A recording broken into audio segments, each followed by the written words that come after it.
Let's have a quick fire chat as we close off this show with Mukami Mutheu, who joins us via way of Skype. Mukami Mutheu is an early childhood educator.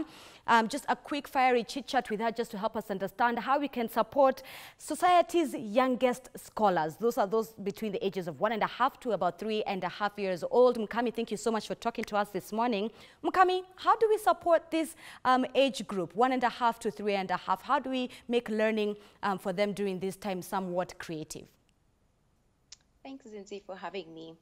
The first things that we need to consider is that learning is a dynamic process, especially for the young children.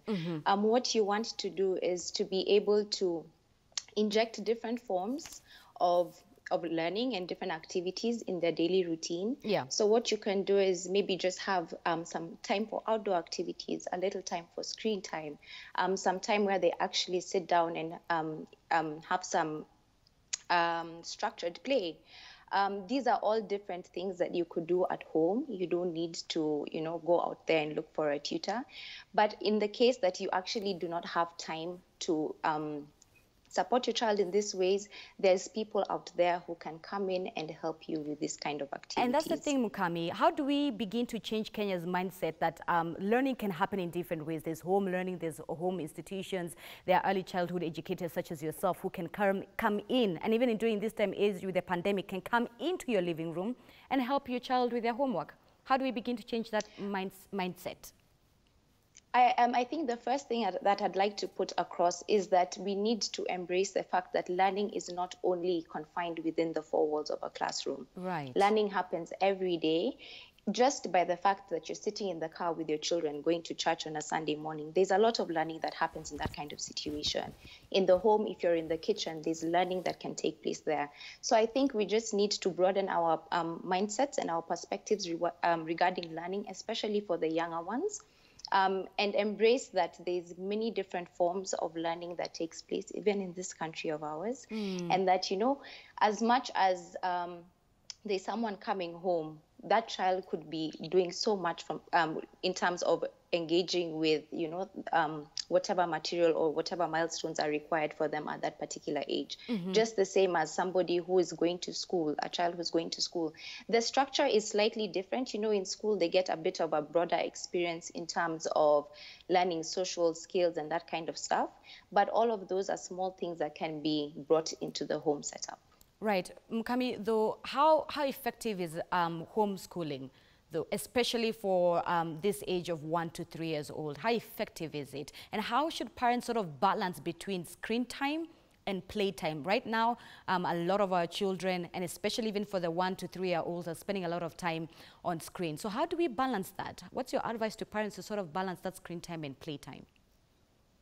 I think, Zinzi, to answer your first question in terms of effectiveness of homeschooling, the beauty with homeschooling is that it's a one-on-one kind of experience for the child. So in a sense, the child is getting all the attention they need towards enabling them to achieve their milestones and their goals for their early learning. And then when it comes to screen time, I like thinking that screen time should be a tool of information as opposed to a tool of entertainment for this young age. Wow. So what I would like parents to think about is, in my opinion, the most a child between 1.5 to 3.5 years should have of screen time per day is about 40 minutes. Anything more than 40 minutes then starts to have detrimental aspects on their growing and their learning process. For example, too much exposure of screen time can lead to delayed development of the brain, which in turn leads to delayed speech development. And those are things you want to look out for at the early age, because, if a child has delayed speech development, someone might consider it a learning disability, where in sense it's just because they've been watching too much cartoons. And you know how cartoons these days have the baby talk and that stuff going on. Right. So what I would advise is anybody who is exposing their child to screen time, make sure that you're exposing them to material and information that is helping with the learning process. There's lots and lots of YouTube channels and TV channels out there like Nat Geo for Kids or English, Sing. These all have educative resources that would help your child. Okay, and here's the thing, Mukami, just as we even close off, what practical solutions and advice would you give to parents during this time? Parents now having to be the first teachers of the day that students are sort of experiencing at home. But I'd love for you to share with Kenyans practical home tips for the age group of 1 to 3 years old, what learning looks like. Practical tips that parents can take home with them this morning.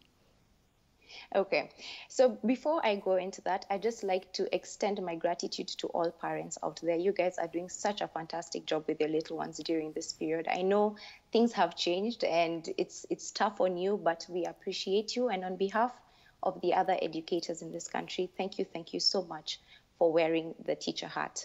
Now, to answer your question, Zinzi, there's, like I said, learning is dynamic. The first thing we need to understand during this period is that we need to be flexible. Remember that the children have now left the school routine and are at home. In school, there's a teacher and there's some sort of form and routine that the children are used to. But at home, things can get a little bit dicey, you know. Mommy has to cook, daddy has to work. There's a lot more stuff going on in the house.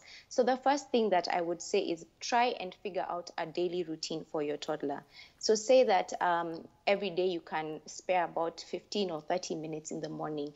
Make it a daily thing. And in those 30 minutes, sit down with your child, give them an activity to do.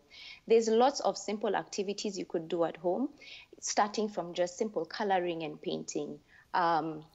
If you're in the kitchen, you could ask them to wash the vegetables for you. As you're washing the vegetables, talk about the colors of the vegetables. You could go outside on a nature walk, you know, wearing your mask and everything. Protect yourselves as you do these outdoor activities, but go out on a nature walk and pick up some pebbles with your child, count the pebbles. All of these are very simple activities that are within reach. You don't have to go and shop for anything.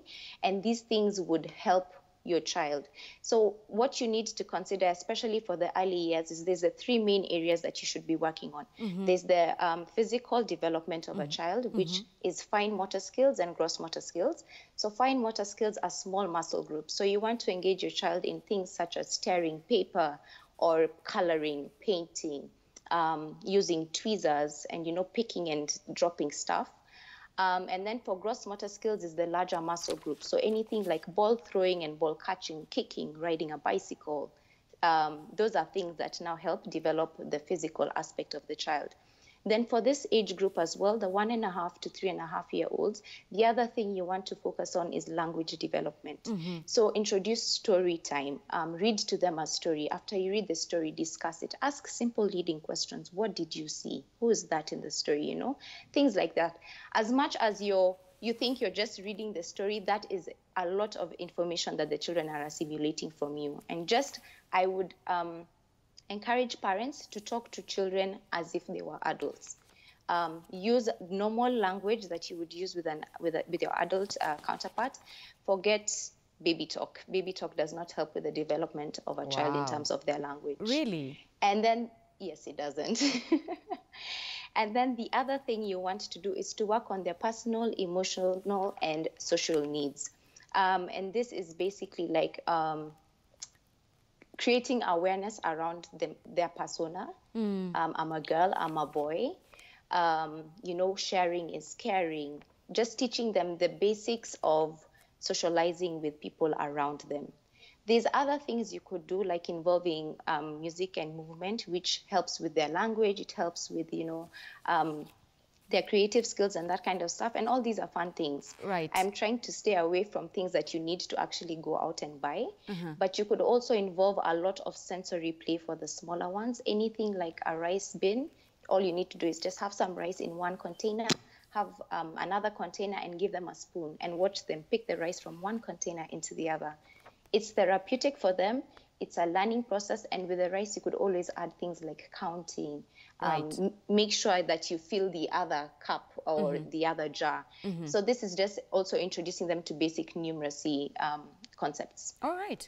Thank you so much, Mukami. That's Mukami Mutheu. She's an early childhood educator, just helping us understand how we can support society's youngest scholars, the most adorable of them all, 1 to 3.5 years old. She says baby talk does not work with them, so talk to them as you would talk to a grown-up. And of course, make sure you're looking at them emotionally and social needs as well. Physical development and language development is very important. Of course, screen time, try and limit it to 40 minutes per day, and learning should also not be sort of limited to walls. So thank you so much, Mukami. That's Mukami Mutheu, helping us just understand the youngest scholars that we have in society and how to support them. And that story brings us, or that conversation brings us to an end for today's interviews. We want to take a quick commercial break. Speaking of children, we now want to sort of change the content from news to a bit of cartoon and online learning material for the children. When we come back at 9 a.m., Trevor and Bija will come back with the updates at that hour. Nevertheless, I hope that you have gotten something from our discussions today, from the climate change to opening of schools, and of course the curfew deaths that we've been seeing. We spoke to ICJ chairman there, Kelvin Mogeni, and ending it with now supporting education for those who are the youngest in society, 1 to 3.5 years old. My name is Zinzi Kibiku. Thank you so much for your time and watching and all the feedback that we've been seeing on our social media accounts. See you tomorrow morning bright and early. Bye-bye.